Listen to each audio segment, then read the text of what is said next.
Chelsea fans, welcome back to Talking Chelsea. Welcome back to your Chelsea news. Chelsea are pushing to sign Mohammed Kudus. We have some updates regarding Christopher Nkunku and Noni Madueke. Joao Pedro has completed his Chelsea medical. Chelsea's summer transfer window plans have been revealed, and Chelsea's path to the Club World Cup final has just got interesting. Now, of course, I'll be giving my own thoughts and opinions on everything that's been reported, but more importantly, I want to know what you guys think down below in the comments. And before we get into the video, make sure you leave a like and subscribe if you are a Chelsea fan who enjoys Chelsea content. We're on the road to 10k by the end of 2025. Kicking things off, Fabrizio Romano said on Threads that I'm hearing Chelsea aren't done yet. They could add another winger. They are exploring the wingers market, and they're also thinking about buying a centre-back. And Nizar Kinsella has reported that sources say Chelsea will now slow their transfer activity on incomings and focus on the difficult task of player sales. Now, to me, this makes perfect sense. Chelsea have been very aggressive on the incoming side of it with the signing to Liam Delap, Jamie Gittins, and Joao Pedro. And with the outgoings, it is a big task. We've got a long list of players we're trying to offload. Sterling, Chilwell, there's been rumours of Sanchez and KDH moving away. There's also been links of Noni Madueke potentially moving away. You've also got João Felix, Christopher Nkunku, Renato Vega.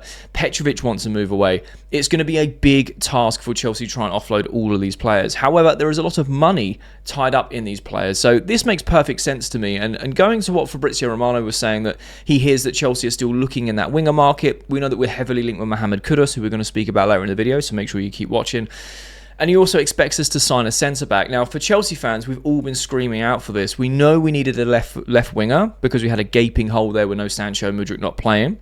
And yes, we've made do with the likes of Nkunku filling in. Noni Madueke and Neto can play both sides. And obviously, we've got Tyreek George.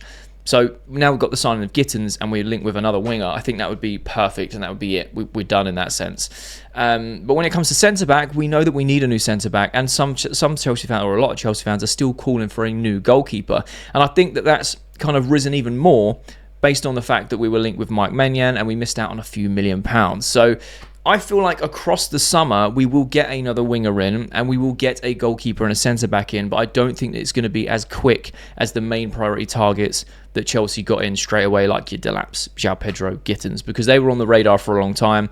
And, you know, there's loads of reports that come out saying that Chelsea really focused on their top priority targets, which is why they went for Delap first. They wanted Delap, they wanted him as a 9, they wanted to bring him in. And now I think it's more opportunistic market, you know, whatever market opportunities arise now between now and the end of the transfer window. I feel like the Mike Maignan deal might be revisited a little bit later, maybe a bit closer to the Premier League season, maybe even during the start of the Premier League season. And again, it'd be interesting to see what the future holds for the likes of Sanchez, Petrovic, KDH, and a lot of other Chelsea players that are on the list. But I would love to know your thoughts and opinions down below. Do you feel like Chelsea can offload a lot of players this summer? Do you feel like it's going to be a tough ask for them because of the sheer amount of players we have? You know, we have players on high wages like Ben Chilwell and Sterling. Or do you feel like it'll be relatively easy and Chelsea could get good money for the players that we're looking to offload? John Cross from the Mirror has reported what Romeo Lavia said after that crazy Benfica game in the Club World Cup.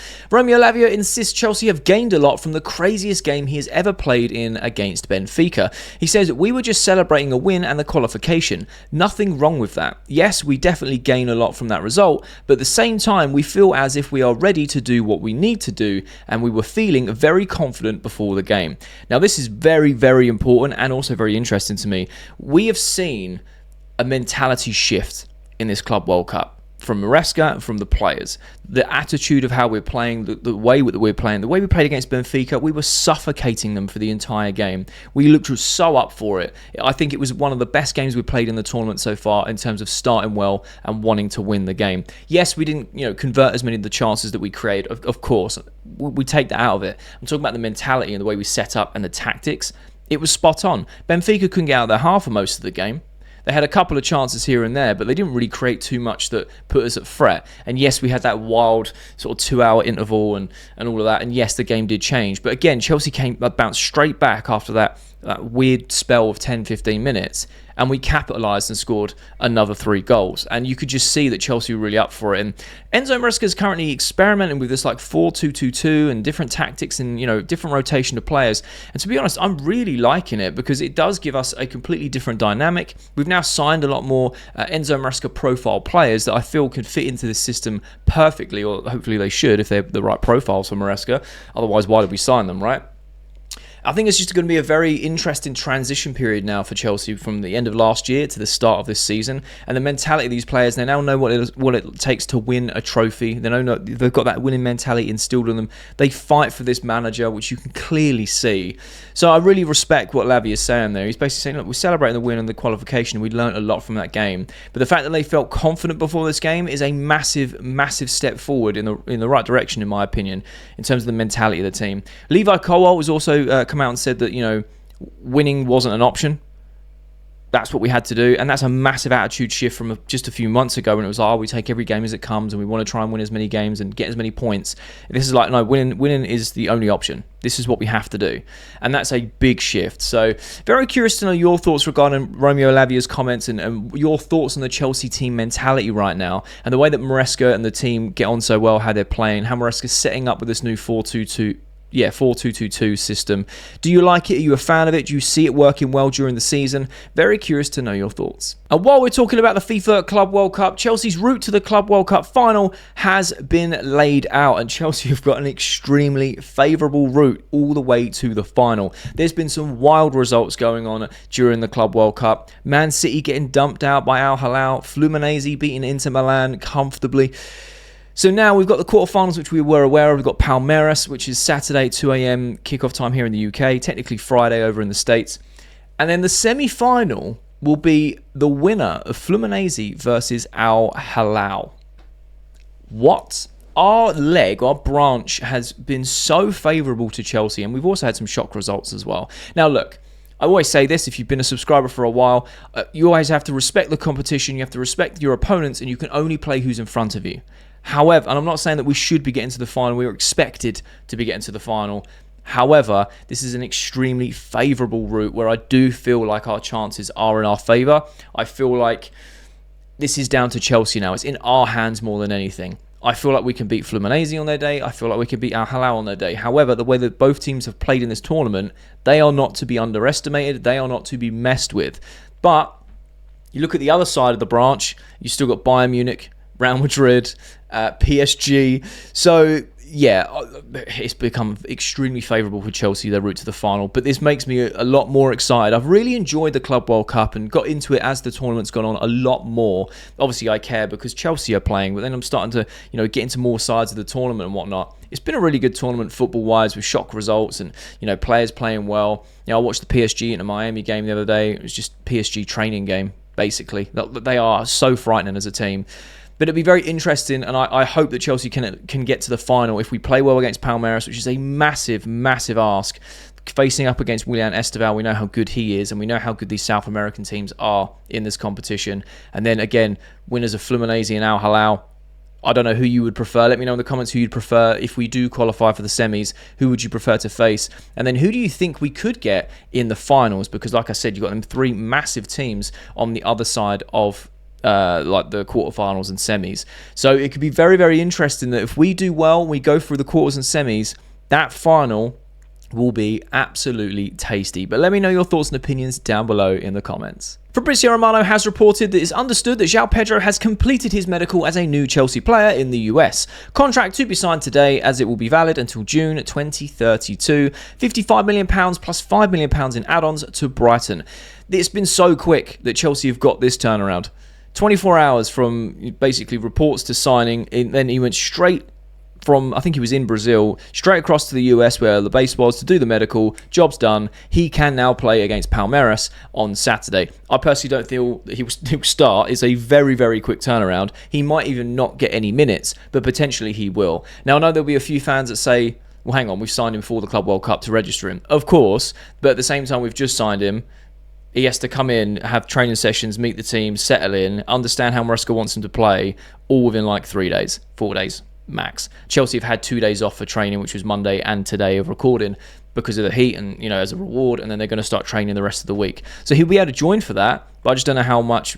There's such a short time span to see him starting on Saturday. I could be wrong, happy to be proved wrong. It could be a good experiment of, look, there's no sort of expectation of you right now. You've just signed, go out there, see what you can do. We have the team set up in a certain way, but when you come on, I think you might get substitute minutes. I think that's probably the fairest thing. But again, I could be horribly wrong. I am more and more I've seen about Joao Pedro, the more and more I speak to you guys about him, I'm getting a bit more excited. I'm understanding a little bit more of what type of player Chelsea have signed here, and especially if Maresca's going to be adapting this 4-2-2-2 system and the way that it changes in game, but the way it's also laid out sort of fundamentally, it makes sense why we've got someone like Joao Pedro. He is not an out-and-out number 9, but plays a lot of them 9 roles. He could play across anywhere and across that sort of front line. And look, we know that he's technically good. He got 17 GA last season. If he can continue that and bring that forward to Chelsea, then that's a massive lift in terms of what we can add to the creation and the goal scoring of that starting 11 across that front line. It becomes very frightening.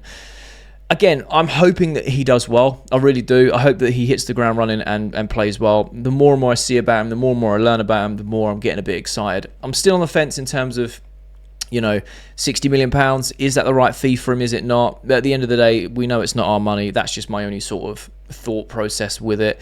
But I'm just excited to see him play in a Chelsea shirt, see how Enzo Maresca utilises him, and hopefully hits the ground running, because a lot of you made clear to me yesterday that he isn't that type of, you can't really compare him to Kai Havertz or an Nkunku or, a player like that, because he has more number 9 traits, but can play elsewhere. He's also a lot more physical. He's got a bit more grit to him, and that fight, that passion. And, fair enough. I hear that. And using those attributes in this Chelsea team alongside someone like Liam Delap, who's also very physical, very passionate, got a bit of grit, got the dog in him, that adds such a different dynamic to Chelsea. So we'll soon see what happens. I'm very, very excited to see him play, along with Jamie Gittins as well. I think they're going to be good additions as a squad overall. Will Joao Pedro be the guy that gets us 30 goals a season? I don't think so, but I think he'll play a very important role within this squad. But I'm very curious to know your thoughts about the signing of Joao Pedro, because some Chelsea fans are still on the fence like me. Some Chelsea fans are super excited to see him play. Some Chelsea fans, I wish we didn't even sign him. The Metro have reported that Chelsea want £35 million to sell Christopher Nkunku this summer. Now, look, I know this is paper talk, so it is a bit speculation, but I thought it was worth talking about with you guys, purely because Christopher Nkunku's in a bit of a strange situation where Chelsea want to offload him. It's very evident that Nkunku wants to move away. We had the Bayern links early in this window, and also heavily in January, and Chelsea outpriced Bayern Munich basically to buy Nkunku. He wanted something like £80 million or something like that. The January transfer tax, and Bayern are still heavily linked with Nkunku. It's simmered down since the Club World Cup stuff. But Chelsea then, took him to the Club World Cup. He's part of the squad. He's played very well in the Club World Cup, scored that very crucial goal against Benfica. He's pressing a lot more. His attitude seems to be different. He seems to really want to play for the badge. And look, I'm loving this transformed Nkunku at the Club World Cup. Now, is this him trying to play well to raise his profile? I don't know. Or does he genuinely want to stay at Chelsea? The one thing that kind of goes against him, or a few things that goes against him, is with the signing of someone like Joao Pedro, he's an Nkunku type player, where he can play on the left, play as a 10, play as a false 9, play on the right if needed. He has a lot more physicality. I think they're both very technically gifted players in terms of being, dribbling with the ball, etc. But I don't know. That says to me that Nkunku's on his way out if we sign someone like Joao Pedro.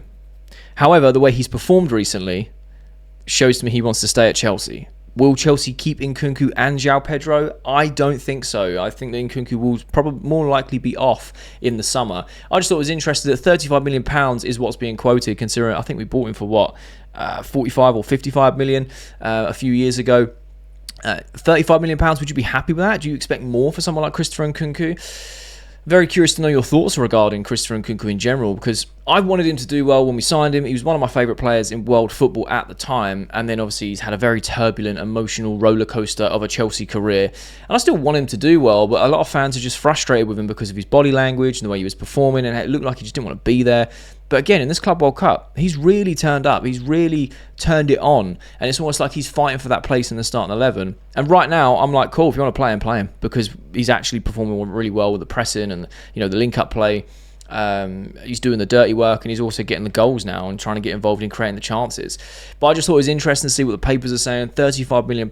I mean, I suppose I would take it, but I would much rather a 45 or a 40 million pounds. I think that's more around his mark. I know there's no real difference between 35 and 40. You could add add-ons and whatnot.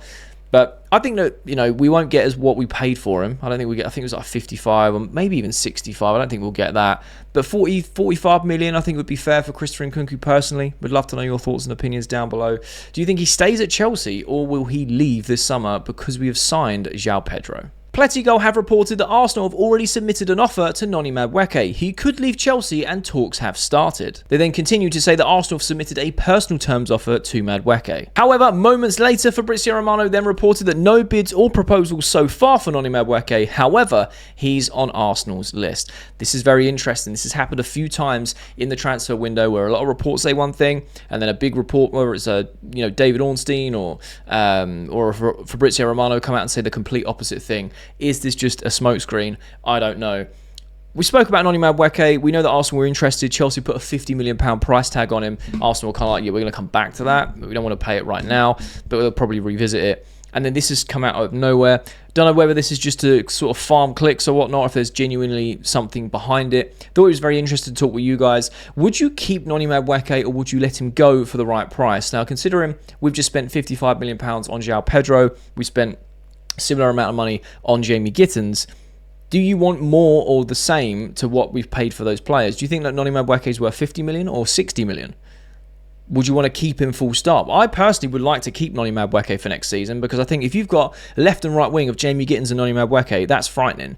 If you've got Noni Madueke and Pedro Neto, that can work really well. We've seen that. If you've got Jamie Gittins and Pedro Neto, that works very well. Madueke can come on as rotation. But there's so many combinations with the wingers we now have. You can have Joao Pedro playing on the left and Noni Madueke on the right. Like, there's so many varieties of things that we can do now.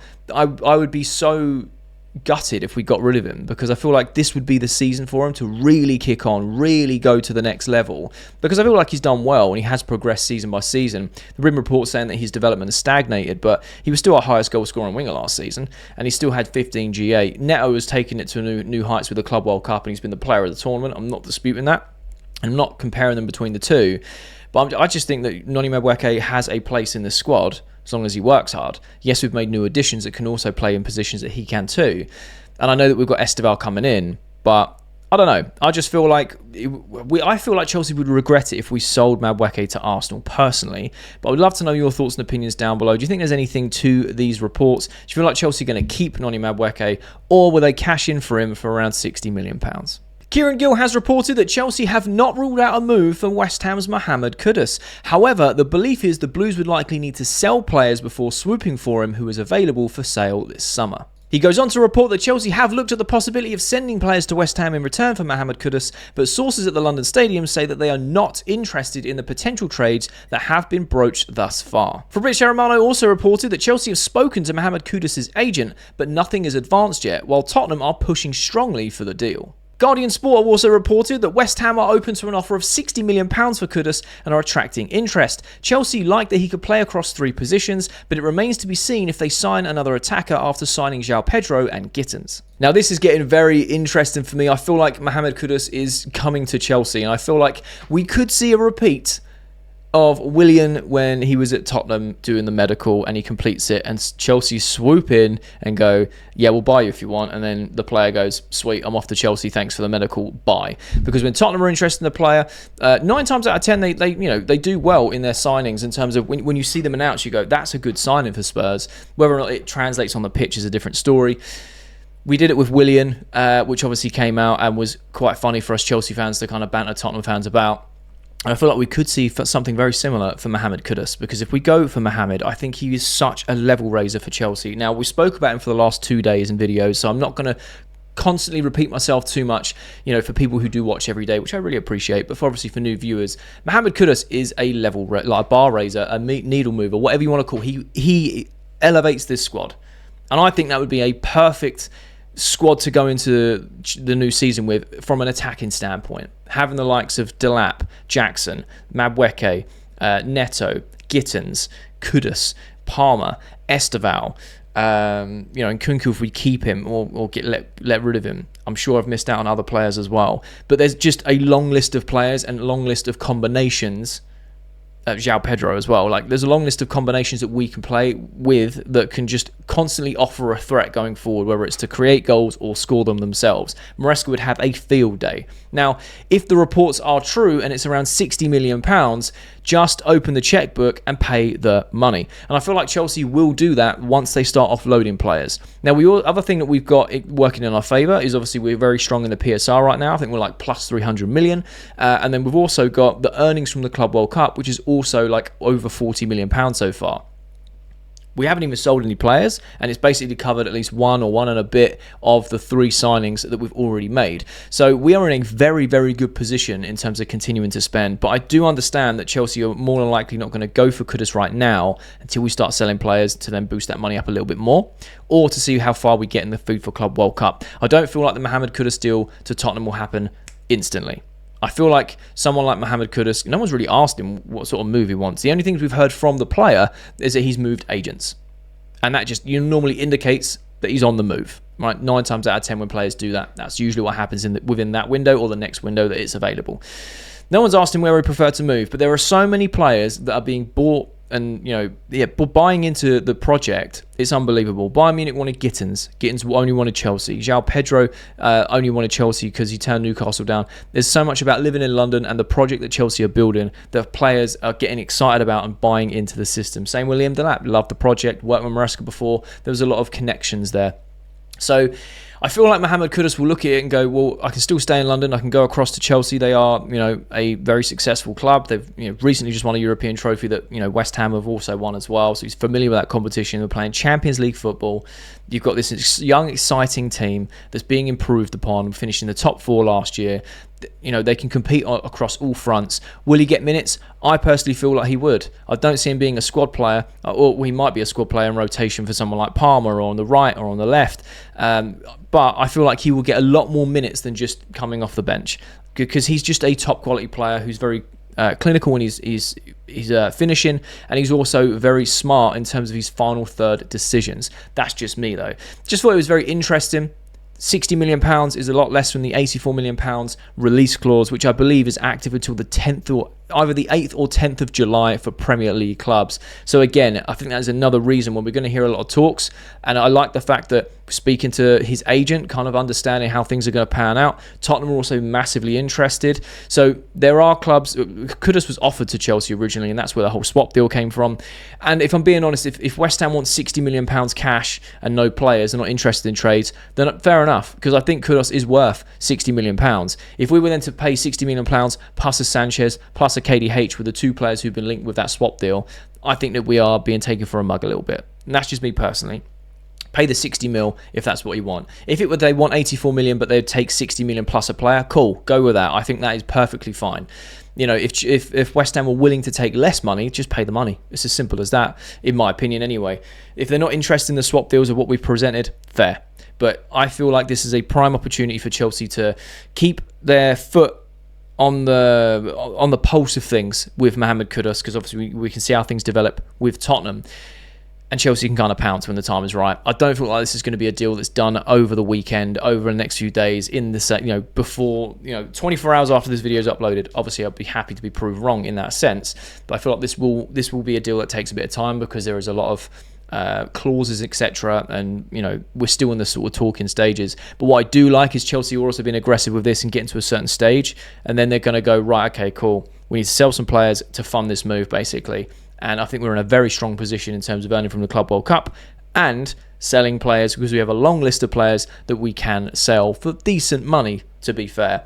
But Mohammed Kudus looks like he is leaving West Ham. Chelsea are heavily interested, speaking to his agent. He's also further along the line of that move with Tottenham. I would love to know your thoughts and opinions down below. Would you sign Kudus to Chelsea? Is he a level raiser, a needle mover? I know you guys hate me using that phrase, but in my opinion, he massively is. And I feel like if the opportunity is there, Chelsea should capitalise, especially for £60 million. I think that would be an absolute bargain, in my opinion. But I would love to know your thoughts down below regarding Mohammed Kudus.